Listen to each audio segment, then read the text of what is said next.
unveil the bottom of the tiers. These are teams that are no longer in the postseason. Bottom row, need quarterbacks. Second row, have quarterbacks, but Third row, need coaches. Fourth row, playoffs would have been better with you. Let's just be honest. There's about 5 teams that would have been, we would have had better games if the Chargers were in place of them, but see you next year. Oh, wait, hold on a second. Massive error by me. My apologies. Due to popular demand petition and that pathetic performance, can we remove the Patriots? Thank you. Okay, now we can move. We get Patriots, you're unranked. Okay, oh, do you though? Final 4 banner. 1 team enters this game. 1 team leaves. And then that team leaves the following week. Oh, why does no one respect the Titans? We just don't. I don't know. Ask America. It's not up to me. I just say what America says. And the Bengals, we respect it, but everybody knows this game is the appetizer to the weekend, and the winner of this game is the appetizer for either the Chiefs or the Bills. Next group, tired champs. Marvin Hagler was a great one.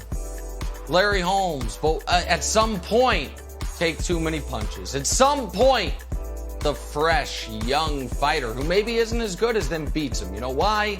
The Bucs have played more games than any team over the last 2 years. They now have the injuries piling up. There's rumors about Brady walking away. You got Bruce Arians coaching on one leg, yet literally spry enough to still smack people in the back of the head. He's asking players to play on one leg. Tristan Wirfs, you can block without having your right ankle, can't you? It ain't great. They're banged up. They're tired. A little distracted. Tired champs. Spoiler alert, both these teams could win this weekend. The Packers want nothing to do with that Niners running game, particularly in 2-degree weather. Meanwhile, the Rams, they like warm weather. They're going to warm weather Tampa. They're feeling great.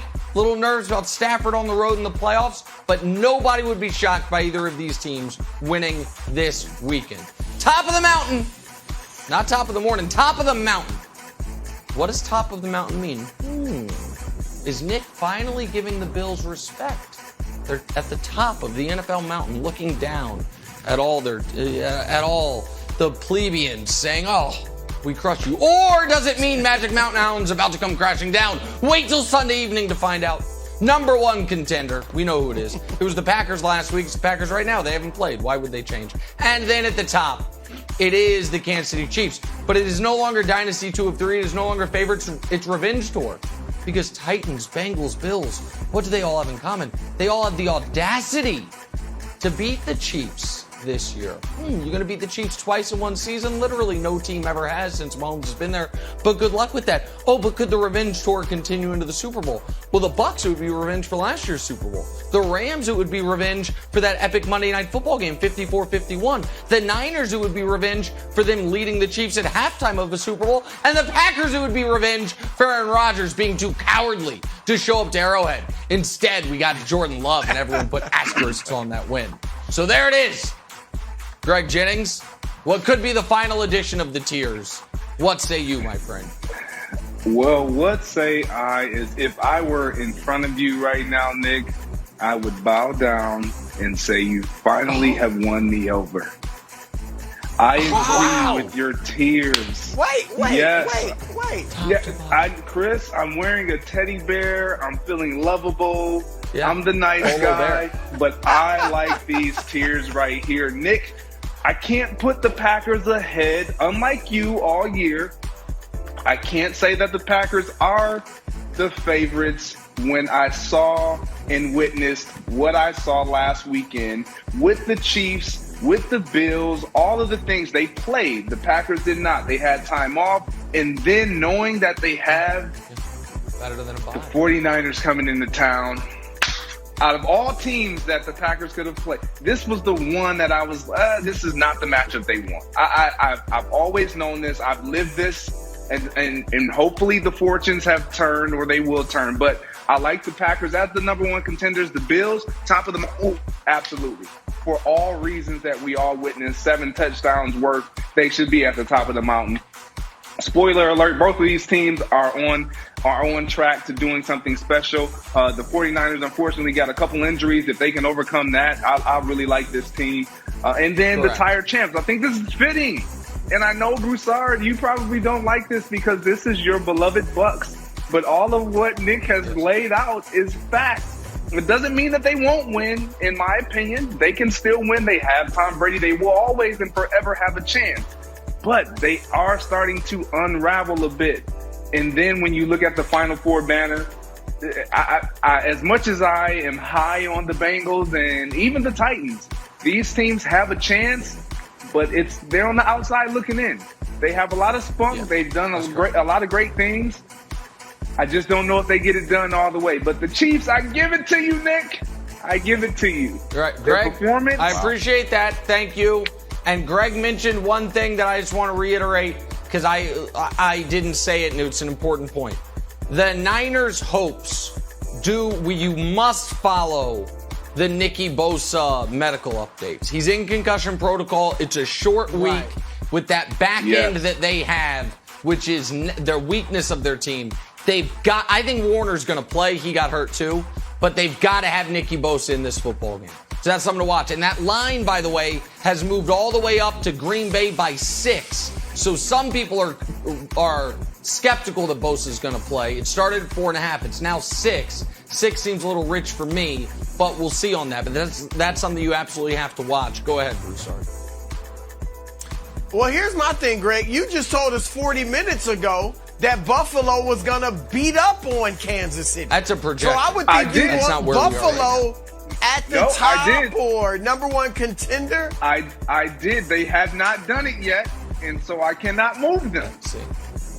There you go. Greg, this is why Greg's a committee emeritus member. He gets it. I know he he's the nice guy. I know he's the gentle giant and all that. All right, Mr. Universe and all that. Of love, too. Yeah. Not just muscles, but of love. All right, but Tired Champ, where you guys see tired or saw tired on Sunday, I saw tenacious. Did you see that defense? Shaq Barrett, Levante David, JPP, they invigorated Todd Bowles' defensive unit. And just like we looked at the Rams and said, wow, that's the defense we thought we'd see this year coming off of last year. That's what I was saying about the Buccaneers. That's the defense I've been looking for. And all of a sudden, lo and behold, here come the playoffs and here comes the defense. Now, I am concerned, obviously, if the right tackle Tristan Wirfs isn't there, that's huge. He's one of the best in the league. They got to protect Brady against the Rams. But I think Wirfs is going to play. You know he's getting round-the-clock treatment on that ankle. It's only a sprain. It's a low ankle sprain. I think he'll be fine. I think Ryan Jensen will play as well. And Leonard Fournette, sure, I'd love to have him. But I think they'll be okay without him. Gio Bernard is back. And Brady, you saw what he did with his receivers. Gio got your money, Nick, last week. So I would like to see the tenacious champs, not the tired ones, moved up to the number one contenders right next to Green Bay. Otherwise, it's sharp. The spoiler alert, right on the money, top of the mountain. I like the way you had the two sides of that. But there should be two number one contenders, and the tenacious champs should be up there. So here's the problem. It's just not fair to ask a quarterback, once we get to this point in the season or further, to overcome being without, one excellent offensive lineman. It would be unfathomable if you were without 2 offensive linemen. It would be unimaginable if you were without 3. If you were without all 5 in a Super Bowl, it's almost like that game shouldn't count.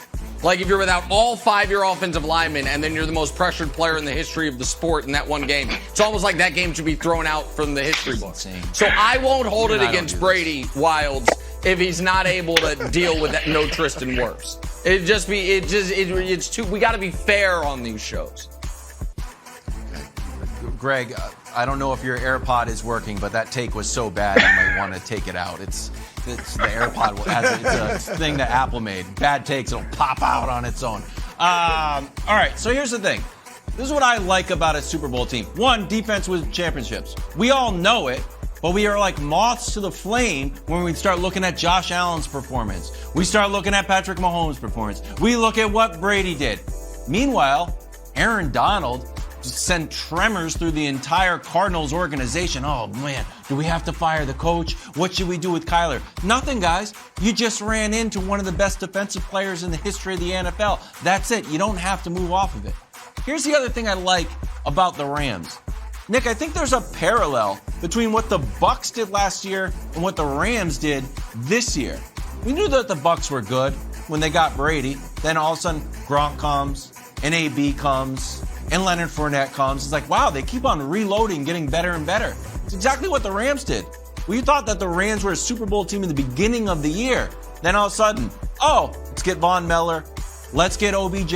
By the way, let's get Weddle out of retirement. Come on in. Start playing again. Get everybody energized.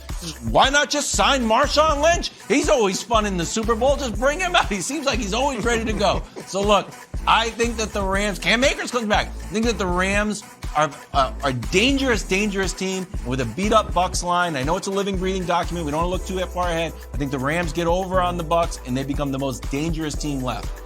Rams should move up. Well, listen, I think it's really interesting. The Rams are scary right now.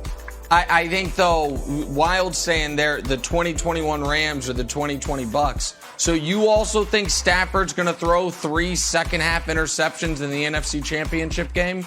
And then Donald's going to repeatedly punch the quarterback in the face in the Super Bowl and not get it called like Sue did? Off the board. I wouldn't put that on them. But that's interesting. I mean, that is what the Bucs did, so I don't know. That is interesting, though. I like it. Thanks for watching. Subscribe here to get the latest from the show. Also, be sure to check out more of the best clips from First Things First, or go watch a few segments from our other shows on FS1.